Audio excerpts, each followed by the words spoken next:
తాకట్లో ఉన్న మీ బంగారాన్ని విడిపించి ఆ రోజు ఆన్లైన్ రేటుకి కొంటాం. Sharma gold company. నమస్కారం, సుమన్ టీవీకి స్వాగతం. 2025 సంవత్సరం నవగ్రహాల స్థితిగతులు ఎలా ఉన్నాయి, ద్వాదశ రాశుల వారికి ఎటువంటి ఫలితాలని అందజేస్తున్నాయి, ఈ విషయాన్ని తెలియజేసేందుకు మనతో పాటు ఉన్నారు ప్రముఖ జ్యోతిష శాస్త్ర పండితులు, శ్రీచక్రపీఠ వ్యవస్థాపకులు బ్రహ్మశ్రీ ప్రదీప్ జోషి గారు. గురుగారు నమస్కారం. శ్రీమాత్రే. గురుగారు, ఈ 2025 సంవత్సరం వృషభ రాశి వారికి ఎలా ఉండబోతుంది? సో వాళ్ళ పొజిషన్ ఎలా ఉంది? టాప్లో ఉందా లేకపోతే డౌన్లో ఉందా? శ్రీ గురుభ్యో నమః. శ్రీమాత్రే నమః. వృషభ రాశి వారు తప్పకుండా ఈ సంవత్సరము లాకర్ కొని పెట్టుకోండి. లాకర్ కొనుక్కోండి, మంచి పెద్ద లాకర్ కొనుక్కోండి, పెద్ద బీరువా కొనుక్కోండి. ఎందుకోసం అంటే మీకు ధనలక్ష్మి మీ ఇంటికి రాబోతుంది, ఫుల్ డబ్బులు పట్టుకొని వచ్చేస్తుంది మీకు. వృషభ రాశి వారికి 30 సంవత్సరాల తర్వాత, ఎన్ని సంవత్సరాలు? 30 సంవత్సరాల తర్వాత 11వ స్థానం లోపలికి శని వస్తున్నాడు. మార్చి 38 వరకు ప్రశాంతంగా ఉండండి, దేని జోలికి వెళ్ళకండి. మార్చి 30 ట్రాప్. మార్చి 30 వరకు ఎలకకి ఎట్లాగైతే ట్రాప్ వేస్తారో అట్లా మీకు శని దశమ స్థానంలో ఉన్నప్పుడు ట్రాప్ వేస్తాడు. ట్రాప్లో పడి అప్పులో పడ్డారా, శని ఏకాదశంలో 2 సంవత్సరాలు ఉన్నా మీకు ఏమీ ఒరగదు, గుర్తుపెట్టుకోండి. ఈ 3 నెలలు జనవరి 1 నుంచి తీసుకొని మార్చ్ 28 వరకు తిన్నావా, పడుకున్నావా, తెల్లారిందా, ఎవరు ఏది అడిగినా గుర్తులేదు, మర్చిపోయా, తెలియదు, ఇదే చెప్పాలి మార్చి 28 దాకా. ఎందుకోసమంటే శని వచ్చేటప్పుడు 10వ స్థానంలో ఉంటాడు కదా, రాజ్య వశీకరణం చేసుకొని బంధిస్తాడు. సో ఆయన బంధించకుండా మీరు కామ్గా కూర్చోండి. ఏం లేదు, ఈ 3 వర్డ్స్ గుర్తుపెట్టుకోండి. వృషభ రాశి వారు ఏం లేదు, తెలీదు, గుర్తులేదు, మర్చిపోయా, మార్చ్ 28 వరకు. దాని తర్వాత మీరు పట్టిందల్లా బంగారం, చేసిందల్లా సూపర్. ఇంకా గురుసేనులు ఇద్దరు కూడా ఫుల్ సపోర్టింగ్ ఉన్నారు. ధనస్థానంలో గురువు వచ్చేస్తున్నాడు. అక్షయ తృతీయ దాటితే ధనస్థానం లోపల గురువు వచ్చేస్తాడు. కాబట్టి గురువు శని ఇద్దరు బాగున్నారు. కాబట్టి ఈ సంవత్సరం ఎవరైనా టాప్ నంబర్ 1 పొజిషన్లో ఉన్నారు అంటే అది మాత్రం ఎవరు? వృషభ రాశి is in number 1 position. Bharani నక్షత్రం అయితే ఇక తగ్గేదలా. నేను మెయిన్గా చెప్పేది ఏంటంటే యంగ్స్టర్స్కి పెళ్లి చేసుకోకండి. వృషభ రాశి వాళ్ళు పెళ్ళిళ్ళు చేసుకోకండి. ఈ సంవత్సరం పెళ్లి చేస్తాడు గురువు, తప్పకుండా రాగానే పెళ్లి చేస్తాడు. పెళ్లి చేశారనుకోండి, వివాహం విద్యానాశనం, శోభనం సర్వనాశనం, జీవితంలో ఏం సాధించలేరు ఇంకా. సో ఈ సంవత్సరం పెళ్ళిళ్ళు చేసుకోకండి అని చెప్తాను నేను యంగ్స్టర్స్. సంపాదించుకోండి, డబ్బులు సంపాదించుకోండి. పెళ్ళి చేసుకున్నారా, మొత్తం టైం అంతా ఎక్కడికి వెళ్ళారు, ఎప్పుడు వస్తారు, దీనికి మీ జీవితం పోతుంది. వృషభ రాశి స్థానంలోకి గురువు సెకండ్ ప్లేస్ లో గురువు వస్తున్నారు. అట్ ద సేమ్ టైం శనితో పాటు శుక్రుడు కూడా ఆ ప్లేస్ లోకి మీనరాశిలోకి వస్తున్నారు. కానీ శుక్రుడు మారుతాడండి. శుక్రుడు ఎవ్రీ 22 రోజులకి 28 రోజులకి మారుస్తాడు. శుక్రుడు ఎక్కువ రోజులు అట్లాంటిది. శుక్రుడు ఎప్పుడు మారుతూనే ఉంటాడు. సూర్యుడితో పాటు శుక్రుడు బుధుడు మారుతూనే ఉంటారు.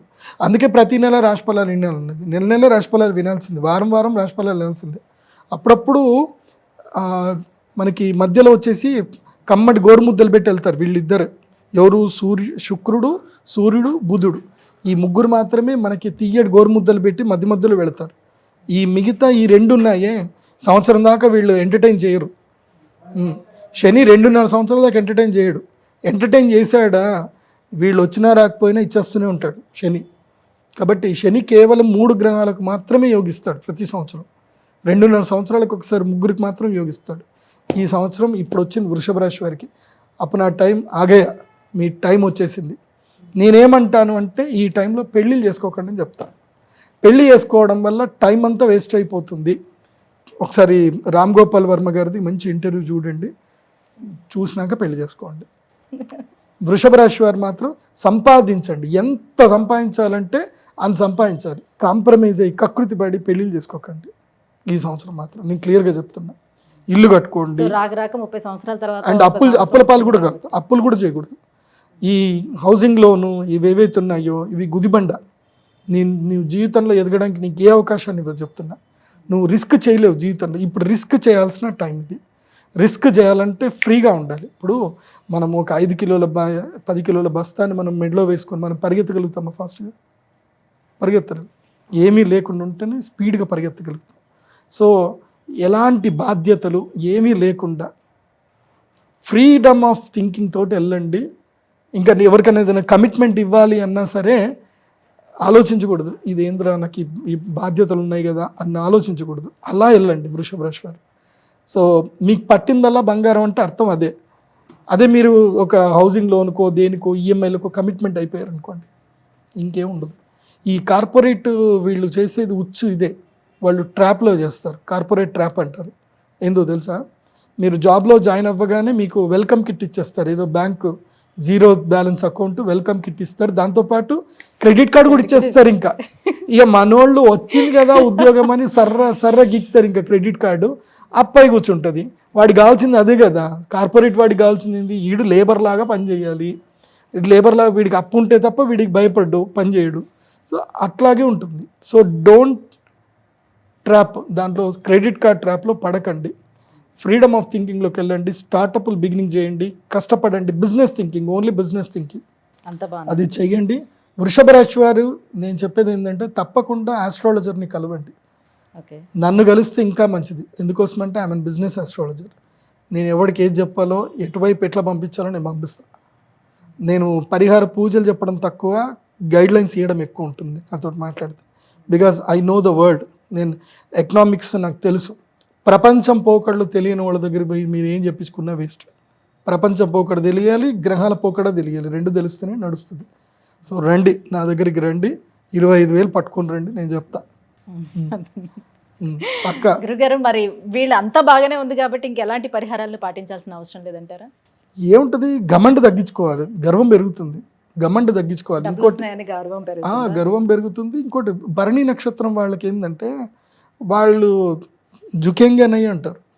అక్కడ ఏమైపోతుందనంటే ఒక్కటి గుర్తుపెట్టుకోండి అండి, భరణి నక్షత్రం వాళ్ళు తమ ఫ్యామిలీ లైఫ్లో ఎంత మూర్ఖంగా ఉంటే వాళ్ళకి అంత మంచిది.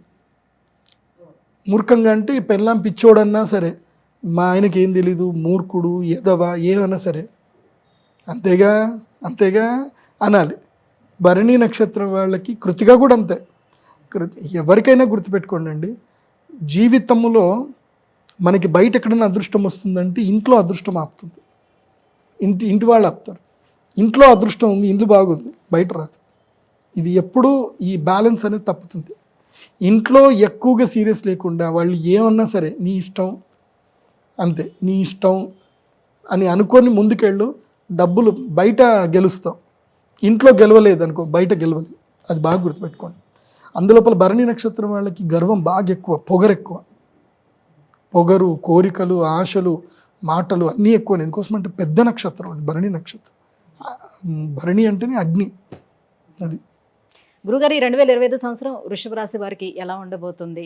సో వాళ్ళకి అదృష్టం పట్టిందల్లా అదృష్టమే ఉండబోతుంది. అక్షయ తృతీయ యాగం చేసుకోవాలి వృషభ రాశి.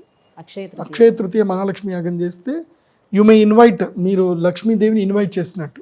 యంత్రం తీసుకోవాలి, మా శ్రీచక్రపీఠంలో చేస్తాము, రండి యంత్రం తీసుకోండి, అప్పుడు అమ్మవారు మీ దగ్గరకు వస్తారు. నేను ఇచ్చే గైడ్లైన్స్ ఫాలో అవ్వండి. గురుగారు, ఈ 2025 సంవత్సరం వృషభ రాశి వారికి ఎలా ఉండబోతుంది? చిన్న పరిహారాలు ఏమేమి చేసుకోవాలి? సో వాళ్ళకి ఎంత అదృష్టం పట్టనుంది? ఈ విషయాలన్నీ కూడా తెలియజేసినందుకు ధన్యవాదాలు. శ్రీమాత.